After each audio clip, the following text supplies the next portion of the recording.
और कुछ लोग अपना दुख दर्द लेके आए, किसी की बेटी की शादी है, किसी बार तो नहीं, आप इसके विटनेस हैं। लेकिन पहले भी हमने दिया हैं और आप लगातार इस तरह के काम अंजाम देते हैं, लोगों को चेक देते हैं, रुपए पैसों से मदद करते हैं, क्या मकसद होता है इन सबके पीछे? पैसे की मोह माया बड़ी खराब है। पैसा कोई अपने साथ जो है अपने आखिरी सफर में लेकर नहीं जा पाया है, तो इसलिए पैसे से ज्यादा मोह नहीं रखना चाहिए।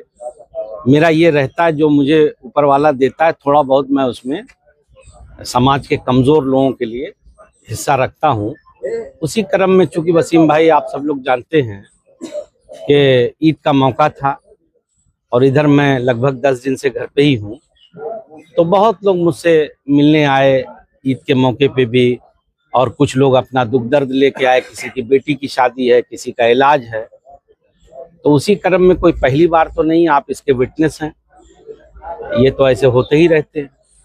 आज कितने लोगों को चेक किया गया? अरे जब से हम आए हैं यार, हमको लगता है कि हम गिनते नहीं है तो अब्दुल्ला को मालूम होगा, लेकिन पहले भी हमने दिया 40-50 लोगों को, सब मिला के हो जाएगा। अब इसमें कितने लोग हैं, मुझे लगता है टोटल 30-20 लोग तो होंगे ही। मुझे एग्जैक्ट नंबर नहीं मालूम है, अब्दुल्ला को मालूम होगा, लेकिन मुझे लगता है 30-40 लोग से टोटल कम नहीं होगा। यहाँ पे इंसानियत की बहुत बड़ी खिदमत कर रहे हैं, तो क्या कहना है इसको लेकर? आप अपनी जिंदगी का मकसद बनाए, इसको क्या कहना? ये मकसद बस इतना ही है कि जब आखिरी सफर पे जाएं तो थोड़ा आसानी से जाएं, है ना। ऊपर वाले को हिसाब थोड़ा उसमें जरा नरमी रहे कि भाई ठीक है, नेक बंदा है ना। देखो सही बताएं तो इसका कोई पॉलिटिक्स से बहुत लेना देना नहीं है।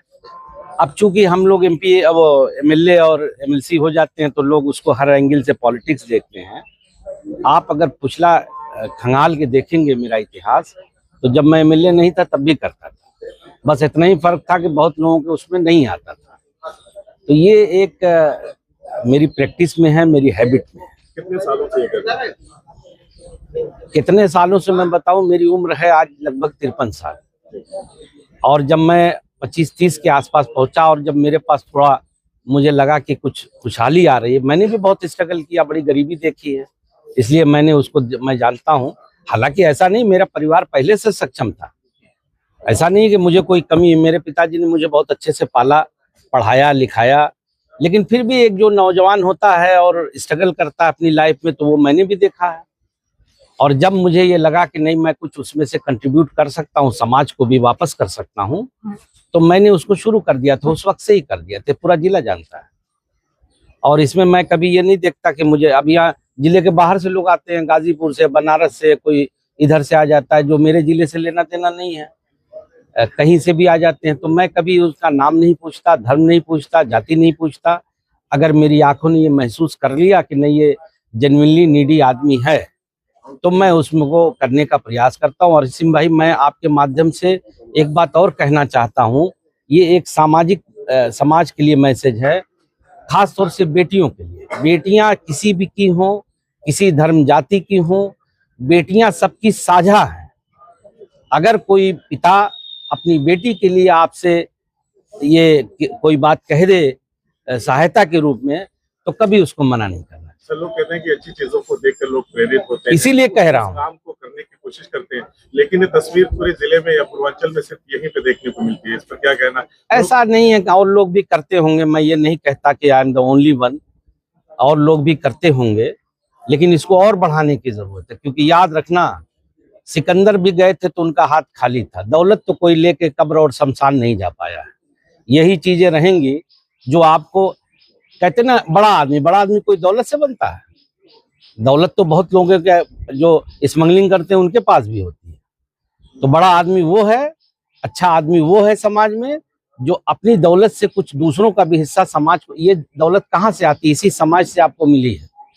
ये जो बिजनेस आप करते हैं या किसी कोई भी माध्यम है, इसी से आप इसको अर्न करते हैं, तो उसका कुछ हिस्सा अगर आप उसे वापस कर देते हैं किसी भी रूप में, तो वो एक तरीके से कहते हैं ना कि बैलेंस होता है। और मैं तो ये जब तक जिंदा हूँ करता रहूंगा। यू टेक माई वर्ड, मैं आज एमएलसी हूँ, कल ना रहूं, कुछ ना रहूं, तो भी शाह आलम रहूंगा और एक कंपनी का मालिक रहूंगा। और जब तक रहूंगा, जब तक मेरे क्षमता रहेगी, तब तक मैं करता रहूंगा। जिस दिन इस लायक नहीं रहूंगा, ईमानदारी से कह दूंगा कि भैया आप कंगाल हो गया। झूठा आदमी नहीं हूँ। हाँ नहीं, देखो जो साफ बात, जब तक है तब तक है, और जब तक मैं तो अपने बच्चों से कहता हूँ कि तुम लोग बिजनेस करो। मैं किसी को पॉलिटिक्स में नहीं लाना चाहता। मेरे 2 बेटे हैं, मैंने कहा बेटा तुम लोग बड़े बिजनेसमैन बनो, क्योंकि उससे तुम लोग समाज की ज्यादा मदद कर सकते हो, शिक्षा में कर सकते हो, मेडिकल में कर सकते हो, हॉस्पिटल्स बना सकते हो, और उसके माध्यम से तुम नौजवानों को रोजगार दे सकते हो। तो अब सर, है, पॉलिटिकल सवाल, अखिलेश यादव जी कल दादरी से शुरू करने जा रहे हैं। मानेंगे नहीं आप अपना पॉलिटिकल सवाल लेके, है? तो सपा की क्या तैयारी है इस शुरुआत से? देखो सब बढ़िया तैयारी है, और कोई मैं एक लाइन में कह दूं, समाजवादी पार्टी 27 में सरकार बनाने जा रही है और जनता बनाएगी। हाँ।